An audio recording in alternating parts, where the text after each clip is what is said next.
Hey, welcome to the channel where you're never too old to play cars. I'm not necessarily talking about Hot Wheels and Matchbox cars or model cars, but real cars that when you're done, you can drive them. It's a whole lot cooler, right? Last go around, I'm working on doing the build out of our subframe for the car here. Got some brakes yet to install, some steering linkage, some tips there I want to show you on how that all goes back together.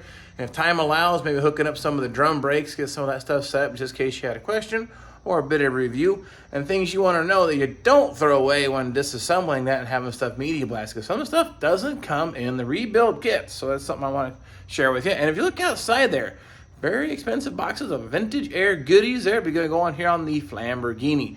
So we got a lot of stuff yet to video, a lot of things coming your way. Engine should be done at the machine shop this week, so I'm going to start assembling so I can place it right there on that subframe, fire it up, make sure it's all going to work. So these are things that's going to be happening here on the channel. So don't forget to hit the subscribe button right there, and then share with your friends, all that good stuff, because this is how I keep this channel growing and have, I guess, an added twist of fun for me and sharing it with you. So nonetheless, let's get started here on what we got going on today. Need to install the brake rotor. I was talking about keeping a list of goodies. I got the seal, I got the bearings there all repacked, ready to go, but I forgot the dust cap. I threw it away because they were crappy and old and I didn't order them. So put that on the list. Like I said, keep a list of stuff.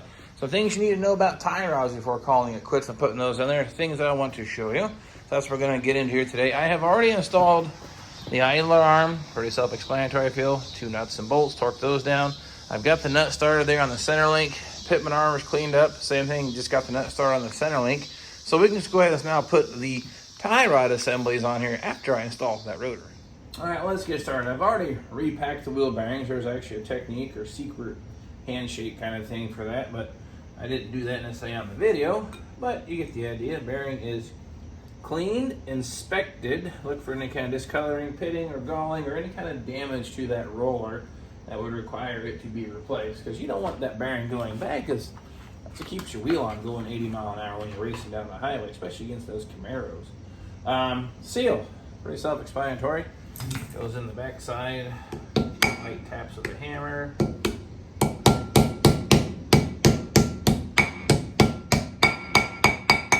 Now these rotors, when they come new, have this goo, some kind of a rust preventative coating on those. You want to remove all that lacquerthin or acetone, brake clean. You don't want to leave that on there, because if you impregnate in the brake pad, it'll glaze up, have some braking issues, more pedal effort, noises, etc. So not the way you want to go. Now inner bearing and seal installed. I'll place rotor here on the hub.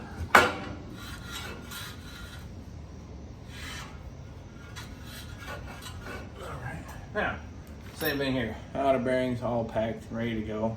Again, there's a special secret to that if you've never done that before. Look it up. It's kind of a cool process.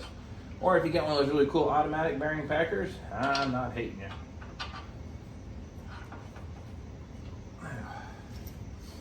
Washer with a little notch. Lock it correctly. Castle nut. Now there's different thoughts on this.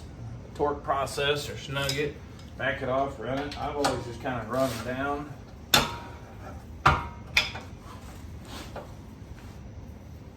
And these are not new bearings, but they're new rotors, so it's a new race. Probably wouldn't hurt to go just a little snug, because they're going to seat in.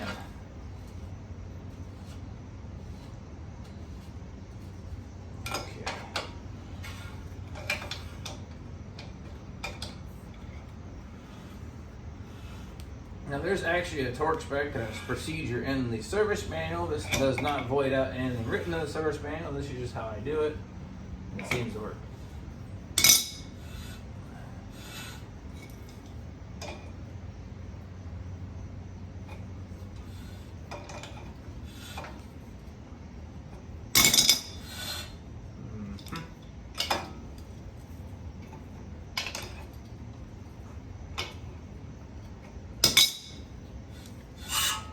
Seems to be rubbing the dust shield somewhere. I see it down here. I'm going to show you. These are things you want to watch for when assembling a car for the very first time. If you look down here, get my finger to point at it, right down there you'll see the dust shield rubbing on the rotor. That's going to make noise. That's just not what we want. So all I got to do is just give that little bump or pry that back just a little bit with the Richard Pryor bar. See if we can get that cleaned up. Okay, got Richard Pryor bar. The plan is just kind of put the pry bar between the rotor and that backing plate. Just give a bump there. Get the camera to focus. Then I can see now about an 1/8 inch gap. So we'll give that a shot. Listen to that. Now that's what you need. These are things you gotta look for in assembling new parts. New doesn't mean they're good, it just means they haven't been installed yet. Now I need to locate me a cotter pin, drop it in there, and of course, I forgot to order some daggum dust caps. Let's move on to the next part. Now let's talk about tie rod ends. 67, 68 Firebird, and Camaro all 3 years, I'm pretty sure use the same steering setup. 69 Firebird's its own little thing. You have an outer tie rod and an inner. One's a left-hand thread, one's a right-hand thread. So that also means our adjuster sleeve is coordinated the same way. One side is one's left, one side is right. So if it doesn't go at first, you don't succeed. Maybe you got it backwards. But the other thing I like to do, because I like to drive my cars and keep them kind of clean and kind of nice, is just put some anti-seize. Just a little something here on the threads to keep these from seizing up, because at some point you may have to do an alignment, and you're going to wish you did it. And the other thing is you don't want to just go throwing these things on the end here and not keep track of a few things. This is an adjustment sleeve, so as you turn it one way, both either the tie rods expand or retract. So what I'm saying is, when you start this, I'm going to start this one out here, 1, 2, 3, 4 turns. What I'll do now, I'll go ahead and put a little anti-sneeze on the threads here. And I'm going to do the same thing, not allowing the other side to spin. Again, this is the backwards thread side. So as soon as it catches,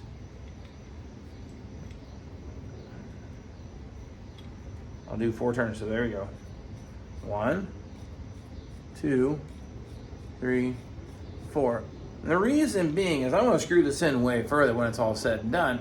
But when you start making the adjustment, if you screw one in all the way and not the other, there's a chance you don't have enough thread contact on that sleeve and you're going to have a tie rod failure and you're going to be mad at somebody, but it may have been you that messed that up. So just keep the same number of threads.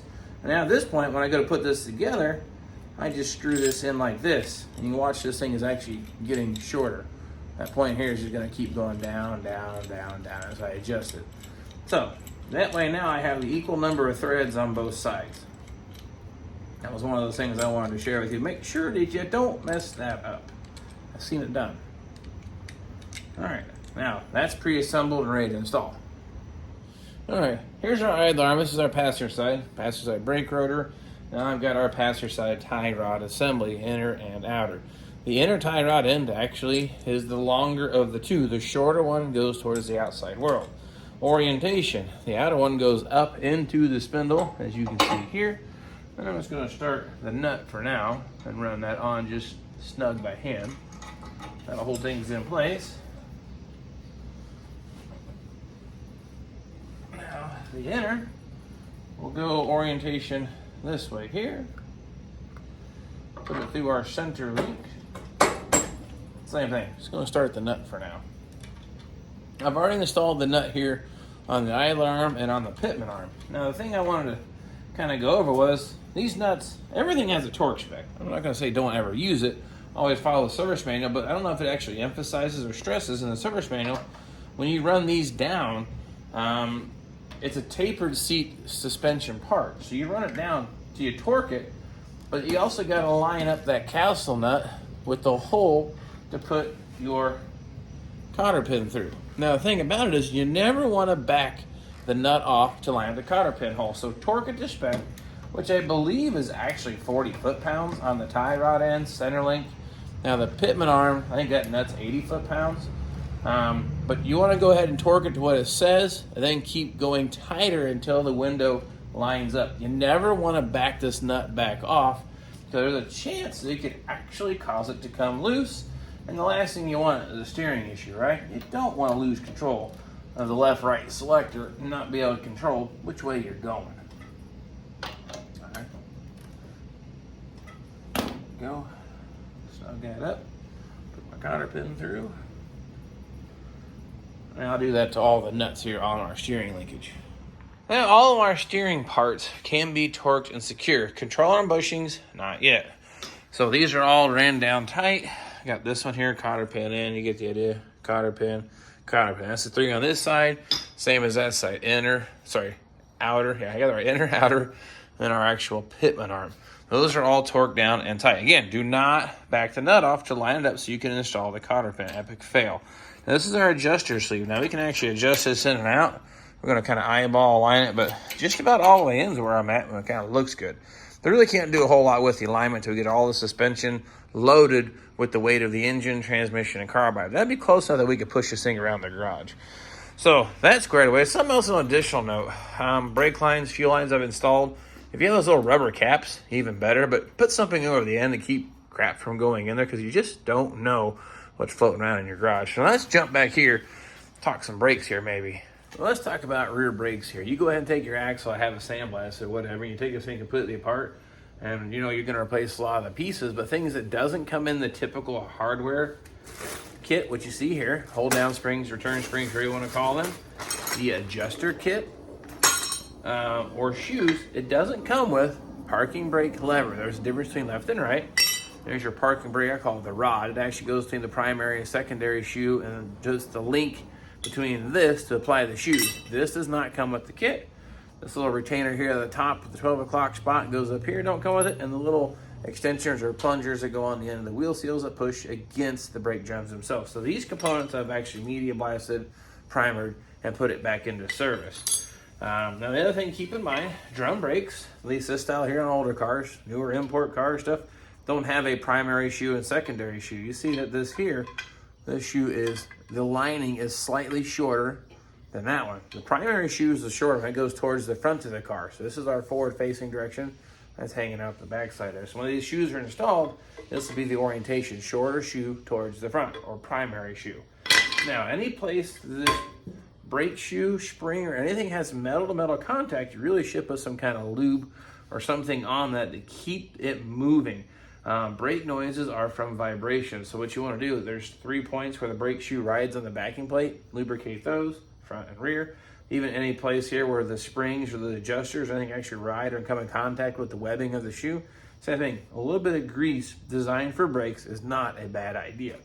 So let me get some of the stuff laid out here. Okay, there, there, some more here. Ooh, not too much. That'd be perfect. All right, these little spacer things. Okay. Now the adjuster, same thing. On the end here, this one's actually stamped with an R. That means right side, which is the passenger side. Something on there to keep that rotating. Should be a little thrust washer. Here we go. Thrust washer, adjuster, bam. The original hardware on this car was completely 100% roached. Raced it, rusted away. Oh, I need the parking brake cable.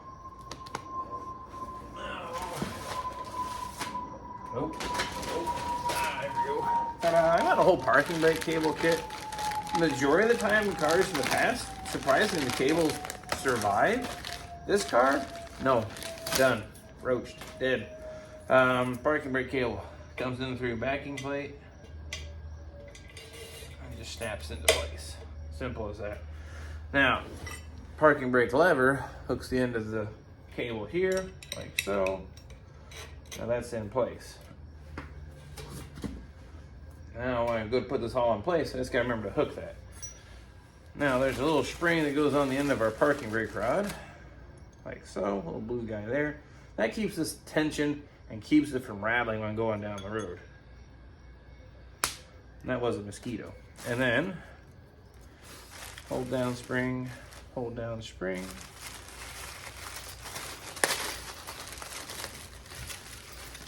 And these are our return springs. Hold down little nails. I've seen people actually use screws in place of these and screw in a little piece of wood. I don't think I would trust that, but it's been done in a pinch.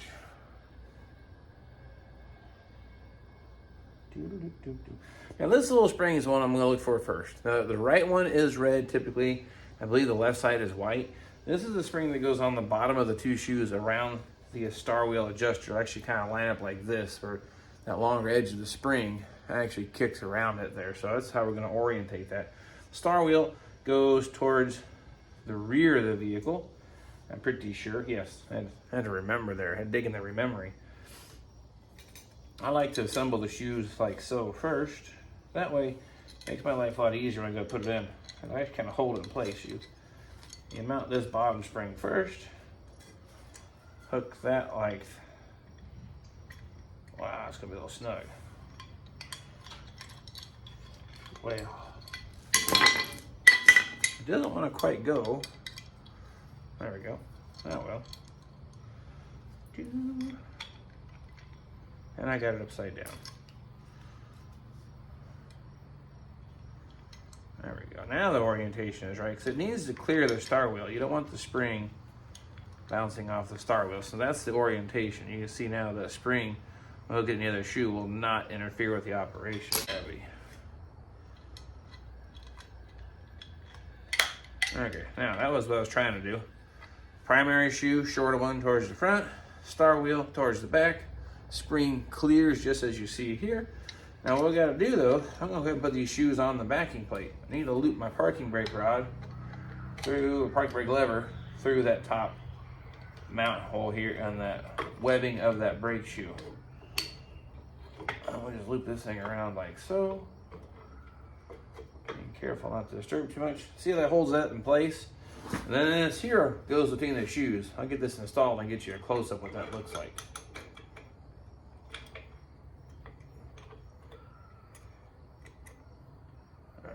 All right, what I was working on is putting this in here. See that straddles this one, and the bar behind it is our parking brake lever. It's going around both of them. And in the front, once I get it all together, that spring will keep that thing from rattling around, but it'll actually settle there in the webbing of that shoe there. All right, what I'm gonna work on next is installing the adjuster. That has a little sleeve like so here. It actually inserts in here and kind of works like a little stud that it pivots on there in the brake shoe.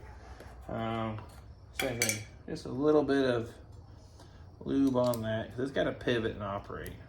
So, then we'll stab this through our rear shoe here. And then there's a spring that goes in between that adjuster, but put that in last. Let me show you the why. Trust me, I'll go in there. Now these are the hold down springs. These are the springs that actually secure the brake shoes to the backing plate. They're different heights. Look at this. The taller one goes towards the front. The reason being is the rear one has that additional adjuster we just installed, so you don't need as much spring. Take one of our little retaining nails, comes through the backing plate, fishes right through our hole there in the webbing. Now, a regular pair of pliers seems to do the trick for me on this. I don't have a pair, so we're using little micro channel locks.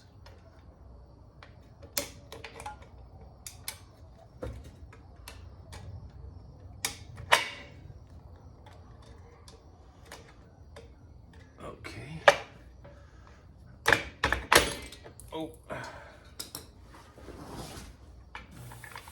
I hit it too hard. Sensitive little guy. Okay. There we go. Oh. Now whatever. Now I'll do the same thing here on the front. Put that retaining pin through. Now this has a tapered end on it. It's actually got a smaller coil that goes towards the webbing. Put it the other way, this won't seat in there properly.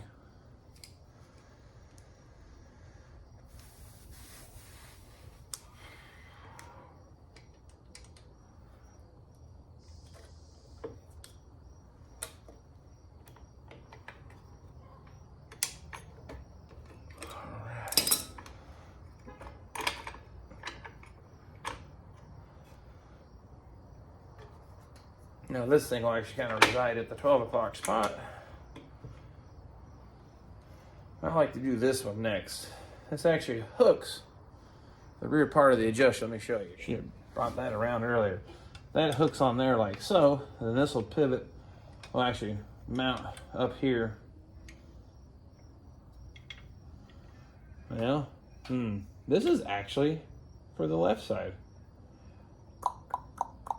Or, yeah, left side. This isn't the right side. This is all correct. This is not. That actually needs to be bent the other way. Thanks, that sucks. I might have to go dig through the old hardware and see if I can find this.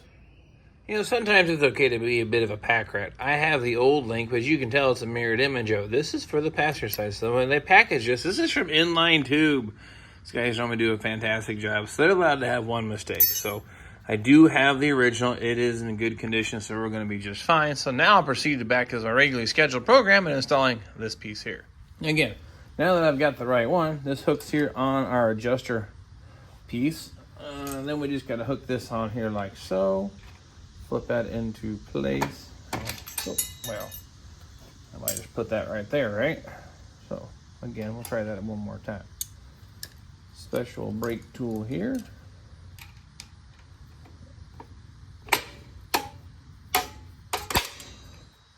Okay. Now we have our two return springs. One obviously is longer than the other.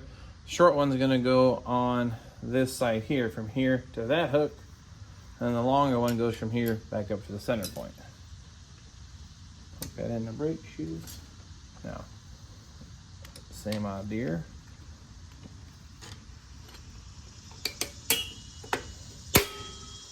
Ta-da!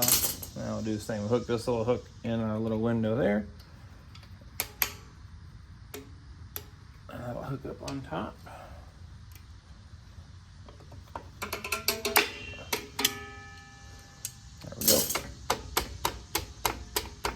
Pretty good. Now, the drum. Oh, no. Forgot this little guy right here. That goes under the side of the adjuster down here. That's what keeps it pushed up into place.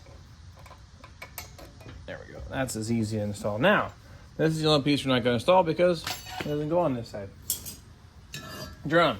Same thing. Drums would come with some kind of an anti-corrosive oily stuff on here. I already cleaned it with some acetone, so nothing's coming off my fingers, so we're good to go. When the drum goes on, we're going to go ahead and pre-adjust it. That's our brand new adjuster down here on the bottom. That's why you get that click, click, click noise from when you're adjusting it. The drum needs to touch the surface of the shoes. That thing slides right on and off, and I don't hear any brake drum dragging. Now, the purpose, or I guess the thing here is, if you don't adjust the brakes up, this is what gives you a lower pedal or really low pedal to the floor. All the fluid has to displace this wheel cylinder before it engages the drum. So a properly adjusted brakes will actually give you a more positive feeling or a higher brake pedal. So if you got a drum brake car and the pedal's kind of mushy and low, well, maybe you just need to adjust the brakes. Nope, not yet. Now I'm down here on the bottom, turning that adjuster wheel just a little bit.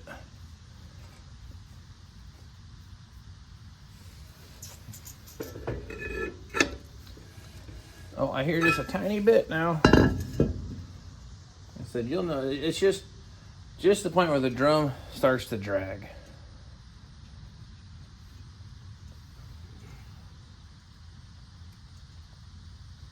Okay.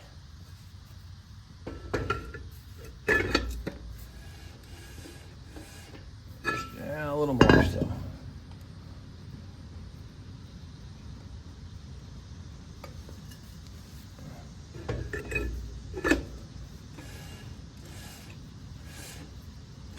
Yep, if you give it a whirl, it barely spins. So it's just now starting to drag. So I'm going to call that adjusted. There you go. Get you a close-up here. Springs, hooked, little plate. See the lube on all the friction points. Any place there's metal-to-metal contact, don't need to slop that stuff on there. Just a little bit. And our star wheel here is adjusted out about that far. Lines up pretty good with our drums. So there we go. Brakes installed, front rotor installed, so making some progress. Not as many parts sitting here on that floor. So there you have it, a little more of the build out and getting the stuff pre-assembled or prepped, ready to go ahead and put this thing back on the floor. I can put the axle, the subframe, engine, everything all together underneath this car and I'll have me a roller again. I guess technically it kind of was when we got it, but wasn't much of a car left. But now we're going to be in fantastic shape. So I want to share those little things with you. Hopefully picking up the engine from the machine shop this week. They haven't called me, so maybe I just need to call them and remind them that I need that. So that way when we get the engine built, we're doing some videos there, and Dad should be here playing cars with us here again, helping put that engine together, because that's going to be kind of fun. So that's kind of the latest and greatest what's happening here. Definitely grab the camera whenever we get started on some of the next part of this project, and hope to see you all then. A man from Indiana building Firebird 67s, 8s, and 9s. He's got his family working as he